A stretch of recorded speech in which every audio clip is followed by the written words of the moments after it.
Hello dear students, आज हम Boolean algebra discuss करेंगे। अब बात आती है कि बूलियन अलजेब्रा क्या है। आप सभी जानते हैं कि Boolean algebra is the part of mathematics. Boolean algebra में हम वेरिएबल्स का यूज करते हैं। जैसे अगर 2 डायमेंशनल है तो x और y, अगर 3 डायमेंशनल है तो हम x, y, z को यूज करते हैं। अब बूलियन अलजेब्रा की अब हमें इस समय पढ़ने की क्या आवश्यकता पड़ी, क्योंकि हम बूलियन अलजेब्रा से लॉजिकल्स नेटवर्क्स, लॉजिकल सर्किट्स को सिंप्लीफाई करने में हमें ये बहुत हेल्पफुल रहता है। अब यहाँ पर बूलियन अलजेब्रा में 2 वेरिएबल्स यूज होते हैं, आइदर हाई और लो, ट्रू और फॉल्स। ट्रू मीन्स 1 और फॉल्स मीन्स 0। तो अब हम बात करते हैं कि Boolean algebra is the category of algebra in which the variables values are the truth value, true and false, ordinarily denoted 1 or 0. It is used to analyze and simplify digital circuits. It is also called a binary algebra or logical algebra. It has been fundamental in the development of digital electronics and is provided for all modern programming language. It is also used in set theory and statistics. अब Boolean algebra का logical networks आपकी circuits को, logical circuits को किस तरह हम minimise करते हैं, किस तरह सॉल्व करते हैं, किस तरह एनालिसिस करते हैं, उसके लिए हमने कुछ सेट्स बनाए, रूल्स बनाए और लॉज बनाए, कुछ नियम। क्या कोई भी कार्य शुरू करने से पहले हम क्या करते हैं, उसके लिए नियम बना लेते हैं और उसके कुछ लॉज बना दिए। तो हम कह सकते हैं कि Boolean algebra use as a set of laws and rules to define the operation of digital logic circuits. अब बात करते हैं कि रूल्स ऑफ बूलियन अलजेब्रा, हमने क्या नियम बनाए। बूलियन अलजेब्रा के कुछ इंपॉर्टेंट नियम हैं, जैसे कि हमने कहा कि variables always use true values, high और लो, ट्रू और फॉल्स। तो हाई रिप्रेजेंट फॉर 1 और लो रिप्रेजेंट फॉर 0। अब हम यहाँ पर कुछ ऑपरेटर्स यूज करते हैं, जैसे not operator, or operator, and operators. अब the complement of a variable is represented by an over, bar और डैश और सम बुक्स में bold. Thus, complement of variable v is represented as a v bar. Thus, v equal to 0. तो answer क्या होगा, 1। अगर लो है तो high होगा, अगर ऑन है तो ऑफ होगा, और ऑफ है तो ऑन होगा। ओ और operator of the variable represented, और ऑपरेटर किसको रिप्रेजेंट करता है, प्लस साइन को। अगर आपके 2 और मोर वेरिएबल्स हैं, अगर 3 वेरिएबल्स हैं तो हम किस तरह रिप्रेजेंट करेंगे, ए बी सी। अगर 3 वेरिएबल्स हैं तो हम इनको रिप्रेजेंट करेंगे ए प्लस बी प्लस सी। अगर हम एंड ऑपरेटर को यूज करते हैं तो 2 or more variable represented by a dot, और सम टाइम्स हम उस डॉट को भी इग्नोर कर देते हैं। अगर 3 वेरिएबल्स हैं तो A dot B dot C, और हम कई बार क्या लिख देते हैं, ए बी सी। तो ये आपके कुछ हमने नियम बनाए, इनके आधार पर हम किसी भी लॉजिकल सर्किट्स को सिंप्लीफाई या एनालिसिस कर सकते हैं। अब कुछ लॉज जो स्टैंडर्ड वैल्यूज हैं, laws of Boolean algebra. There are some useful law of Boolean algebra. They are, first is commutative law, second is associative law, third is distributive law, fourth is annulment law, और fifth is identity law, और 6 idempotent law, और complement law, double complements law, और absorption law. अब ये जो 9 laws हमने बनाए हैं, इनको 1 बाई 1 हम समझने का प्रयास करते हैं। तो फर्स्ट है कम्यूटेटिव लॉ। अब कम्यूटेटिव लॉ क्या है, commutative law state that changing the sequence of the variable does not have any effect on the output of a logic circuits. देखिए, अगर हमने और ऑपरेटर यूज किया, मीन्स प्लस 2 वेरिएबल है तो a plus B equal to अगर हमने उनकी position sequence change कर दी तो बी प्लस ए, मीन्स इससे रिजल्ट पर कोई इफेक्ट नहीं पड़ेगा। एंड ऑपरेटर यूज किया तो means dot A dot B equal to B dot A. दूसरा है लॉ एसोसिएटिव लॉ। अब एसोसिएटिव लॉ क्या है? It state that the order in which the logic operations are performed is irrelevant as their effect is the same. जैसे A dot B bracket dot C equal to, अब हमने इसमें position change कर दी, पहले हमने ए और बी को multiply किया था, देन सी को मल्टीप्लाई किया, यहाँ पर हमने इक्वल टू में क्या किया, बी डॉट सी, बी और सी को मल्टीप्लाई किया, देन ए को मल्टीप्लाई, लेकिन आंसर दोनों के कंडीशन में क्या आएगा, सेम। तो ये क्या है, एसोसिएटिव लॉ। इसी तरह हम एंड ऑपरेटर को भी यूज करके कर सकते हैं कि ए प्लस बी, दो को ऐड किया, देन सी को ऐड किया, हमने इक्वल टू में क्या किया, बी और सी को ऐड किया और ए को ऐड कर दिया। तो ये एसोसिएटिव लॉ है। डिस्ट्रीब्यूटिव लॉ क्या है? Distributive law states that the multiplication of two variables and adding the results with a variable will result in the same value as multiplication of addition of the variable with individual variables। जैसे कि मैंने क्या किया कि 3 variables लिए, तो अब यहाँ पे एंड ऑपरेटर और ऑपरेटर दोनों को हमने यूज किया। जैसे ए डॉट, अब 2 वेरिएबल्स हैं, उनको हमने बी और सी को ऐड किया और फिर ए में मल्टीप्लाई किया। तो अब हमने क्या किया, उन दोनों को इंडिविजुअल मल्टीप्लाई किया, जैसे equal to A dot B plus A dot C, तो दोनों का आंसर सेम आएगा। अब हम इसको दूसरे वे में ले सकते हैं कि जैसे पहले हमने b प्लस सी किया था, अब हमने b इंटू सी किया, दोनों को पहले को मल्टीप्लाई किया 2 वेरिएबल्स को, और ए फर्स्ट वेरिएबल ए में हमने उसको ऐड कर दिया। अब इसको दोनों को अलग अलग सेपरेट आउट किया कि a plus B dot A plus C, तो इन दोनों के रिजल्ट, इसको हम डिस्ट्रीब्यूटिव लॉ करते हैं। अब है एनुलमेंट लॉ, इसको हम और एंड लॉ भी कहते हैं।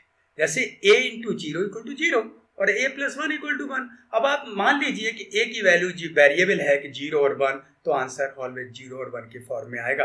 दूसरा identity law, a into one equal to A और a plus zero equal to A, और idempotent law, a plus A equal to A और a dot A equal to A. ये तीनों के तीनों लॉज ये किसके अंदर आते हैं, और लॉ और एंड लॉस। कुछ बुक्स में इनको और लॉ से रिप्रेजेंट किया है और एंड लॉ से रिप्रेजेंट किया है। अब बात आती complement law. Complements means reciprocal, not operator. तो a plus A complements equal to 1 और a dot A complements equal to 0। अगर a की वेरिएबल 0 और 1 होगी तो ऑलवेज आंसर 1 और 0 के फॉर्म में आएगा। इसी तरह डबल कॉम्प्लीमेंट्स, ये हमने कॉम्प्लीमेंट्स में भी आपको बताया था कि अगर किसी भी वेरिएबल का कॉम्प्लीमेंट्स हमें फाइंड आउट करना है और डबल करना है तो ओरिजिनल वैल्यू आ जाएगी। तो a कॉम्प्लीमेंट्स का again complement resultant equal to a। अब है absorption law, means a dot a plus B means डॉन इक्वल टू a। अब आप देखिए, ये इस तरह की लॉज को अगर कहीं भी किसी भी सर्किट को हमें सॉल्व करना और इस तरह की आइडेंटिटी आती है तो हम ये वैल्यूज रख के और लिख सकते हैं कि इसकी जगह पर हम a रख के और लिख सकते हैं according to the absorption law, और a plus A B equal to a। इस तरह हम किसी भी नेटवर्क और लॉजिकल सर्किट्स को सिंप्लीफाई कर सकते हैं। अब है डी मॉर्गन्स थ्योरम। अब आप देखिए, D Morgan's has suggested 2 theorem which are extremely useful in Boolean algebra. The 2 theorems are discussed one by one.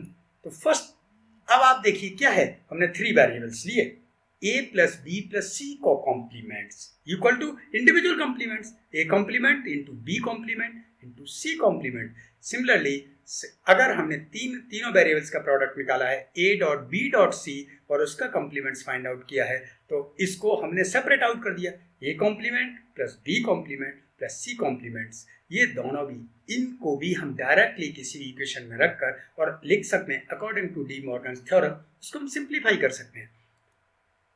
अब हम डी मॉर्गन्स फर्स्ट थ्योरम क्या है, the complement of the sum of 2 or more variable is equal to the product of the complement of the variables।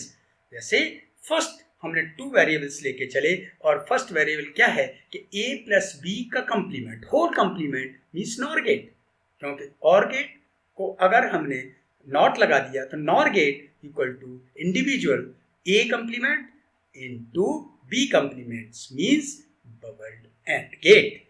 तो अब इसको हम proof कैसे करेंगे? फर्स्ट थ्योरम को प्रूफ कैसे करें? thus if A and B are two variables, जैसे मैंने पहले भी कहा कि बूलियन अलजेब्रा में हम क्या यूज करते हैं? वेरिएबल्स यूज करते हैं। पहले हम जो वेरिएबल अब तक जो पहले पढ़ते आए थे उसमें वेरिएबल्स यूज करते थे और एक्स और वाई और कोई भी वैल्यू उनकी ले सकते थे, लेकिन यहाँ पे ओनली ट्रू वैल्यूज ही लेते हैं, आइदर ट्रू और फॉल्स, जीरो और वन, ऑन और ऑफ। तो इस कंडीशन में since each variable take value zero और one, the following four possibilities आ सकती है। एक तो जीरो जीरो होगा, एक जीरो वन होगा और एक वन जीरो होगा और वन वन। तो फोर पॉसिबिलिटीज हैं, तो हम सॉल्व करने की प्रयास करते हैं और आप समझने का, इस एग्जाम्पल से समझने का प्रयास करिए। देखिए a इक्वल टू जीरो और b equal to zero first case है, then a plus b complements equal to zero plus zero complements equal to zero का कॉम्प्लीमेंट क्या हुआ? वन। और इसका जो राइट हैंड साइड है a complements dot b complements equal to zero का complement, but zero का कॉम्प्लीमेंट इक्वल टू जीरो, तो वन। तो therefore a plus b complement equal to a complement dot b complement, left hand side equal to right hand side. अब हम second case लेके चलते हैं। If a equal to zero और b equal to one, then a plus b का whole complement equal to zero plus one का complement equal to one का complement equal to zero. अगर हम राइट हैंड साइड को solve करें तो then a complements into b complements equal to zero का compliments into one का complement equal one और जीरो, और one into zero equal to zero. Therefore a plus b complements equal to a complements into b complements. अगर हम third case लेके चलते हैं, similarly in case of third a equal to one और b equal to zero, and in case of a equal to one और b equal to one are same result, therefore this theorem is prove कि जो left hand side की value है वो right hand side के equal है। In all case prove the theorem. अब हम सेकंड थ्योरम डी मॉर्गन्स की क्या है? तो सेकंड थ्योरम है the complement of the product of two or more variable is equal to the sum of the complement of the variables। जैसे अब हमने टू वेरिएबल्स लिए और टू वेरिएबल्स में हमने क्या यूज किया? एंड, और उसका होल कंप्लीमेंट तो क्या हो गया? NAND gate. NAND equal to क्या होगा? Bubbled OR gate, means a का कंप्लीमेंट प्लस b का कंप्लीमेंट और से ऐड कर दिया। अब हम अगेन इसमें टू वेरिएबल्स को प्रूफ करने के लिए टू वेरिएबल्स लेते हैं a और b, जैसा कि हमने प्रीवियस थ्योरम में लिया था, और हम इसको सॉल्व करने का प्रयास करते हैं। Since the variable each variable takes a value zero और one, the following four possibilities. If a equal to zero, b equal to, then a dot b complements equal to क्या आएगा आंसर? वन। और इसका अगर right hand side solve करते हैं तो a plus b complements equal to resultant zero zero one plus one equal to one. Therefore a dot b complements equal to a complements b complements, left hand side equal to right hand side. अब similarly हम second equations लेके चलते हैं। a equal to zero और b equal to one, then a dot b complements equal to zero into one का complement zero और equal to one. तो अब आप ये देखिए कि अब हम इसका राइट हैंड साइड सॉल्व करते हैं। तो a complements plus b complements equal to zero plus one equal to one plus zero equal to one, means left hand side equal to one और right hand side equal to one. तो therefore a dot b complements equal to a complements plus b complement. Similarly हम third case और fourth case के भी are the same results हैं। Therefore the equality of the left hand side and right hand side in all the case से, जब resultant a और b दोनों same आते हैं तो इससे क्या प्रूफ होता है कि हम सिंपली इन सारे बूलियन अलजेब्रा, अब आपने क्या पढ़ा बूलियन अलजेब्रा में कि टू वेरिएबल्स होते हैं और वो ट्रू और फॉल्स हो सकते हैं। अब बूलियन अलजेब्रा को की हेल्प से हम क्या करते हैं? सारे नेटवर्क्स जो कॉम्प्लिकेटेड नेटवर्क हैं उनको हम सिंप्लीफाई कर सकते हैं, एनालिसिस करते हैं। और तो उसके लिए हमने क्या किया? कुछ नियम बनाए, कुछ रूल्स बनाए और कुछ लॉज बनाए, जिनकी हेल्प से डायरेक्टली हम लिख के हम बूलियन एक्सप्रेशंस की हेल्प से कोई भी कॉम्प्लिकेटेड डिजिटल सर्किट्स को, लॉजिकल सर्किट्स को हम सॉल्व कर सकते हैं। धन्यवाद। थैंक्स।